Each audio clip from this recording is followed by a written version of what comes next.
आयुर्वेद के अनुसार दिनचर्या कैसे हो, आयुर्वेद के अनुसार रात्रिचर्या कैसे हो, ऋतुचर्या कैसे हो, आयुर्वेद के अनुसार किन चीज़ों के साथ नहीं खाना चाहिए, कौन सी ऋतु में कौन सी चीज़ें खानी चाहिए, किन चीज़ों के क्या स्वास्थ्य लाभ होते हैं, सभी जड़ी बूटियों के बारे में इसमें जानकारी दी गई है, उनकी फोटो दी गई है, उसके साथ नीचे उसकी पूरी जानकारी दी गई है, वो किस किस रोग में काम आती है।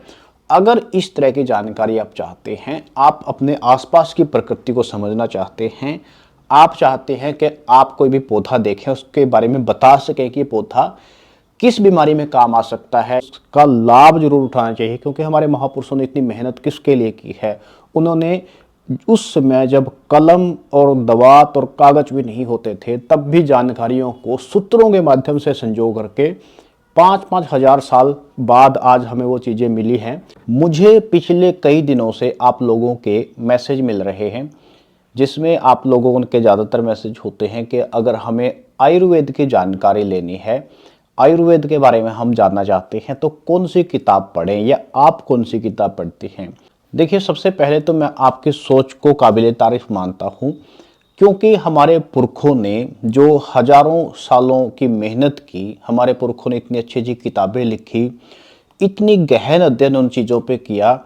अगर मैं एक किताब की बात करूँ उसमें 4-5 हजार उन्होंने हर्ब के बारे में एक्सप्लेन किया, उनके गुण धर्म उपयोगिता, वो जहरीली होती हैं नहीं होती हैं, वो कैसे काम करती हैं, वो कौन से अंग पे काम करती हैं, उन्होंने इतनी गहन अध्ययन किया है कि आज की जो मेडिकल साइंस है उन्होंने भी दवाइयों का इतना गहन अध्ययन नहीं किया। तो इस चीज़ को मैं चाहता हूं कि हर भारतीय जरूर पढ़े। अगर इससे आपको कोई जानकारी नहीं भी मिलेगी, आप कुछ नहीं भी समझ पाओगे, तो कम से कम आपको अपने पूर्वजों पे, अपने इतिहास पे गर्व तो होगा कि उन्होंने कितनी गहनता से इन चीज़ों का अध्ययन किया है और चीज़ें लिखी हैं। अब बात करते हैं हमारे आज के सब्जेक्ट के बारे में कि कौन सी किताबें आपको पढ़नी चाहिए। देखिए, जो दो सवाल हैं दोनों अलग अलग सवाल हैं। एक तो सवाल ये है कि कौन सी किताबें आपको पढ़नी चाहिए और कौन सी किताबें मैं पढ़ता हूँ। देखिए, मैंने पिछले 4 साल के अंदर आयुर्वेद की बहुत सारी किताबें पढ़ी हैं। कई किताबें ऐसी हैं जिनमें से रेफरेंस देखने पड़ते हैं, कई किताबें ऐसी हैं जिनमें से किसी पौधे की या किसी हर्ब की जानकारी पढ़ ली, कई किताबें ऐसी हैं जिनमें से कोई दोहा श्लोक या किसी चीज़ की विधि पढ़ ली, कई किताबों में कुछ चीज़ें दी गई हैं, कई किताबों में कुछ चीज़ें दी गई हैं। अपने पिछले 4 साल के एक्सपीरियंस से मैं आपको कौन सी किताबें रिकमेंड करूँगा। देखिए, मैं आपकी नीड को 2 तरह से डिवाइड करना चाहूँगा। एक तो आप ये चीज़ें पढ़ के अपने ऊपर इम्प्लीमेंट करना चाहते हैं, अपने शरीर के बारे में आप जानकारी लेना चाहते हैं। दूसरा, आप इनको पढ़ करके एक प्रोफेशनल की तरह इसको समझना चाहते हैं, आयुर्वेद को उसकी एक अच्छी जानकारी प्राप्त करना चाहते हैं। दोनों में फ़र्क क्या है? एक में आपको गहन अध्ययन करना पड़ेगा और एक में आपको मैं सिर्फ एक किताब बताऊंगा, वो भी आप पढ़ लोगे तो आपके लिए पर्याप्त है। तो सबसे पहले आते हैं कि आप आयुर्वेद को जानना चाहते हैं और खुद के ऊपर इम्प्लीमेंट करना चाहते हैं, खुद के स्वास्थ्य की रक्षा करना चाहते हैं, तो इसमें आयुर्वेद की 3-4 चीज़ें आती हैं। आयुर्वेद के अनुसार दिनचर्या कैसे हो, आयुर्वेद के अनुसार रात्रिचर्या कैसे हो, ऋतुचर्या कैसे हो, आयुर्वेद के अनुसार किन चीज़ों के साथ नहीं खाना चाहिए, कौन सी ऋतु में कौन सी चीज़ें खानी चाहिए, किन चीज़ों के क्या स्वास्थ्य लाभ होते हैं। अगर इतनी सी जानकारी आप जानना चाहते हैं तो आपके लिए चरक संहिता एक किताब आती है। ये चरक संहिता जो मेरे पास है, 2 इसके पार्ट होते हैं, 2 हिस्सों में आती है। ये आप किताब मंगवा सकते हैं और ऐसा नहीं है कि आपको जैसे बैठ करके एकदम इसको पढ़ना है, आप इसको धीरे धीरे करके, कभी आप किसी सब्जेक्ट के बारे में इसमें से पढ़िए, कभी आप इसमें से पाउडर बनाने के बारे में पढ़िए, कभी आप इसमें रसायन के बारे में पढ़िए, कभी आप इसमें दिनचर्या के बारे में पढ़िए, कभी आप इसमें पथ्य अपथ्य के बारे में पढ़िए। इस तरह से अपने इंटरेस्ट के अनुसार इसको पढ़ते रहिए और आप देखो कि साल या 1.5 साल के अंदर आप इसको दोनों पार्ट को, दोनों भागों को पढ़ दोगे। इसी तरह से चरक संहिता या तो आप ले सकते हैं या आप सुश्रुत संहिता ले सकते हैं। इसमें कुछ बदलाव हैं, कुछ विषय उनमें अलग हैं और बाकी ज़्यादातर चीज़ें समान हैं। यदि आप इसको और ज़्यादा सरलता से समझना चाहते हैं और इसको संक्षिप्त में थोड़ा समझना चाहते हैं तो आप अष्टांग हृदयम ले सकते हैं।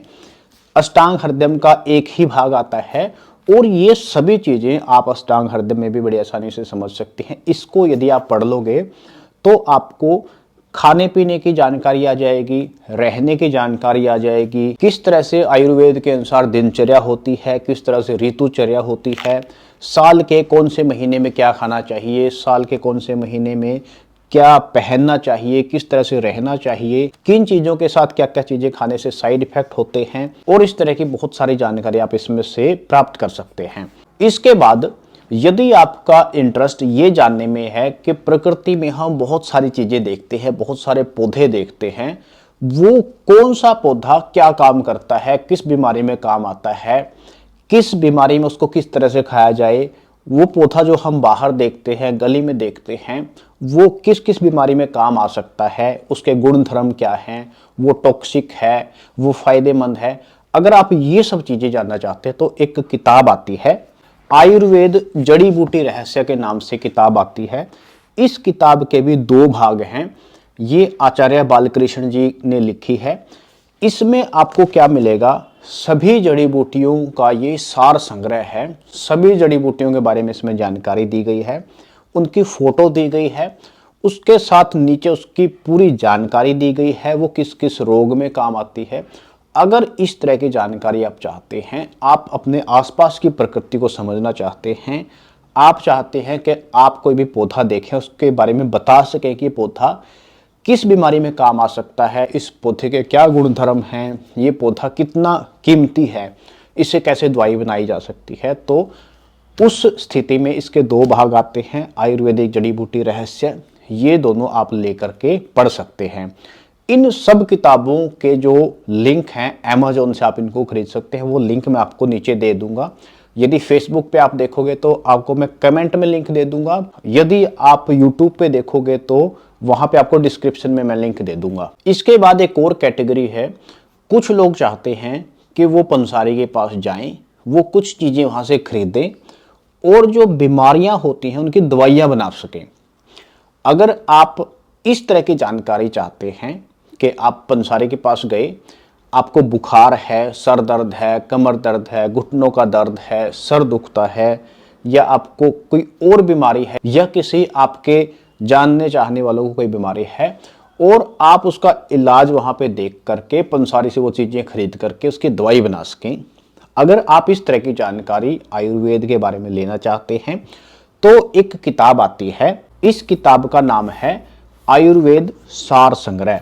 वैद्यनाथ कंपनी के द्वारा एक किताब बनाई जाती है।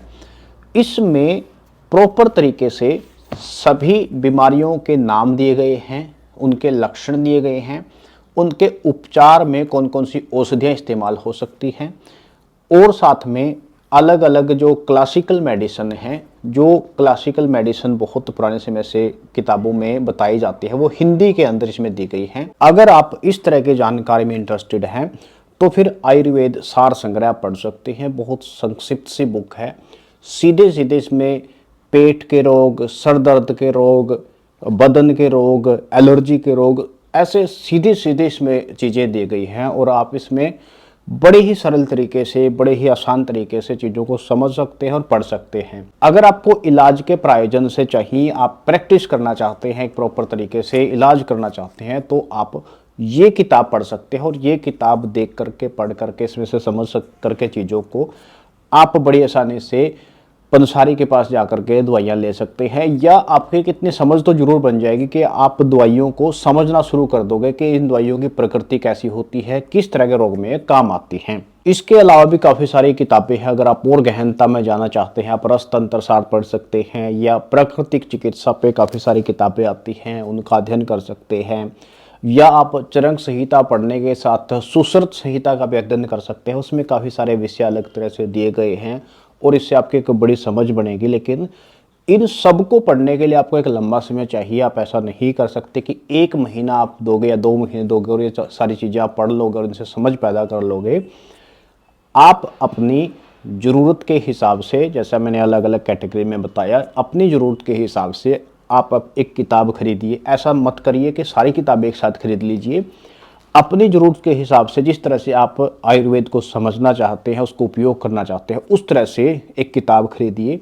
उसको अच्छी तरह से समझिए। सबसे पहले उसकी विषय वस्तु को समझिए, फिर उसको पढ़ना शुरू कीजिए और उसको उपयोग करना शुरू कीजिए। मैं आशा करता हूं कि आपको इस विषय में काफ़ी उपयोगी जानकारी मिली होगी और आपसे निवेदन ये करता हूं कि इस जानकारी को हर भारतीय तक जरूर पहुंचना चाहिए। हमारे आयुर्वेद और हमारे सनातन संस्कृति से जुड़ी हुई चीज़ों को हर भारतीय को जरूर पढ़ना चाहिए, फॉलो करना चाहिए और इसका लाभ जरूर उठाना चाहिए, क्योंकि हमारे महापुरुषों ने इतनी मेहनत किसके लिए की है।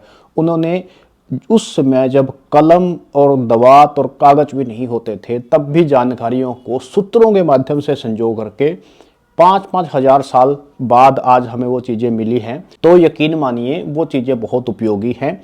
अगर आपको अपने बाप या अपने दादा की कोई छुपाई हुई चीज़ मिल जाती है, आप उसको बड़े चाव से रखते हैं, बड़े चाव से संजोते हैं, और वो चीज़ सिर्फ 70-80 साल पुरानी होती है और ये चीज़ें 5-5 हजार साल पुरानी है, तो इनको भी आपको संजोना चाहिए, इनको देखना चाहिए, पढ़ना चाहिए, समझना चाहिए, उपयोग करना चाहिए। और इसी आशा के साथ कि इस जानकारी को आप एक दूसरे को शेयर भी जरूर करोगे और एक दूसरे को प्रेरित भी जरूर करोगे कि ये किताबें लेकर के वो जरूर पढ़े और उपयोग करें।